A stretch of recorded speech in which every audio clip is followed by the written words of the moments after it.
Baik, di sini saya sebagai pembicara pertama dari pihak kontra yang tentu saja tidak menyetujui musik kita pada siang hari ini. Adapun bunyi musik kita pada siang hari ini ialah KPI harus menjadi bagian dari validasi konten YouTube Indonesia. Nah, terlebih dahulu sebelum saya melangkah ke ranah argumentasi saya, terlebih dahulu saya akan memberikan sanggahan saya terhadap poin-poin yang telah disampaikan oleh pembicara dari pihak pro.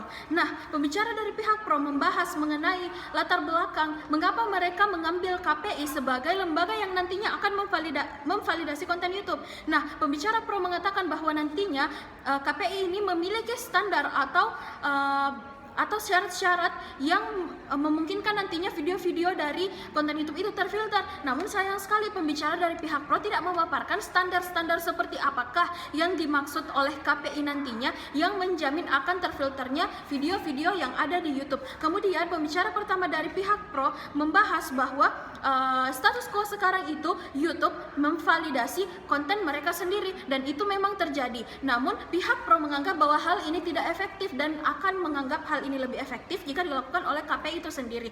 Nah, di sini saya sebagai pihak kontra perlu mempertegas bahwa sebenarnya status quo yang bisa kita rasakan sendiri ialah bahwa KPI yang status quo-nya ini menjadi lembaga yang bertugas mengawasi penyiaran konten-konten yang ada di dunia pertelevisian belum efektif dalam kinerjanya. Bisa kita lihat dengan contoh adanya sinetron yang mempertontonkan anak SMP yang hamil di luar nikah. Bukankah hal ini merupakan indikasi bahwa KPI belum bisa atau belum berhasil untuk memvalidasi konten-konten yang ada di dunia pertelevisian, apalagi jika sampai nanti KPI ditugaskan untuk memvalidasi konten YouTube yang jumlahnya sangat banyak dan berasal dari berbagai macam negara. Maka dari itu, jika kita bandingkan antara fitur-fitur yang dimiliki YouTube sekarang, diantaranya seperti fitur pembatasan usia, kemudian ada fitur untuk YouTube anak-anak, kemudian ada fitur untuk block, restriction, dan berbagai fitur-fitur lainnya, rasa-rasanya ketika kita membuat KPI yang notabene-nya kinerjanya itu belum terbukti nyata, ketika kita memberikan tugas kepada KPI untuk memvalidasi konten-konten YouTube, rasanya nanti itu akan tidak efektif. Kenapa? Karena kinerja dari KPI sendiri belum terbukti, sedangkan YouTube sendiri telah memiliki fitur-fitur yang dapat memfilter video sehingga penonton nantinya akan terjamin kualitas dari tontonannya. Kemudian melangkah ke ranah argumen saya. Di sini saya memiliki 2 poin argumen.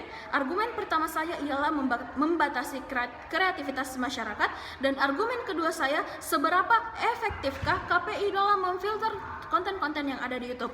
Nah, argumen pertama saya yang membahas mengenai membatasi kreativitas masyarakat, perlu kita ketahui bersama, era digital seperti saat ini mengharuskan masyarakat untuk mencari alternatif baru untuk menghibur diri mereka. Nah, salah satunya YouTube. Nah, sekarang di zaman ini YouTube menjadi salah satu platform video terbesar yang digemari oleh masyarakat dari berbagai macam kalangan. Bukan hanya untuk mencari edukasi, tetapi YouTube ini juga bisa dijadikan media untuk menyalurkan kreativitas, bakat, kemudian media untuk mencari hiburan, mencari inspirasi, dan berbagai macam hal lainnya. Nah, ketika pembicara dari pihak pro mengatakan bahwa nantinya KPI akan memvalidasi konten-konten YouTube dan dikhususkan untuk hanya edukasi, maka fungsi atau esensi dari YouTube itu sendiri sebagai media hiburan akan hilang. Nah, otomatis masyarakat di sini yang terbagi menjadi 2, menjadi penikmat dan juga konten kreator, akan terugikan. Di sisi satu konten kreator akan kehilangan lapangan pekerjaan mereka, karena sekarang menjadi seorang YouTuber sudah dianggap pekerjaan karena memiliki penghasilan.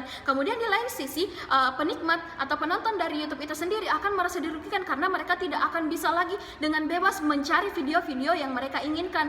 Nah, kekhawatiran yang dikatakan oleh pihak pro bahwa nantinya ini akan menjadi sesuatu ketika tidak divalidasi oleh KPI, maka ini akan membuat video-video yang dapat merusak anak bangsa. Justru kita bisa lihat status quo-nya bahwa YouTube telah menyediakan filter yang benar-benar menjamin nantinya video yang sampai ke penonton itu sesuai dengan selera penonton. Kemudian ada fitur yang membatasi usia, kemudian ada fitur juga yang mengharuskan yang khusus untuk anak-anak, sehingga kita lebih bisa menjamin ketika validasi itu langsung dilakukan oleh pihak YouTube ketimbang dilakukan oleh pihak KPI yang sampai saat ini belum ada bukti bahwa kinerja mereka di dunia pertelevisian itu efektif.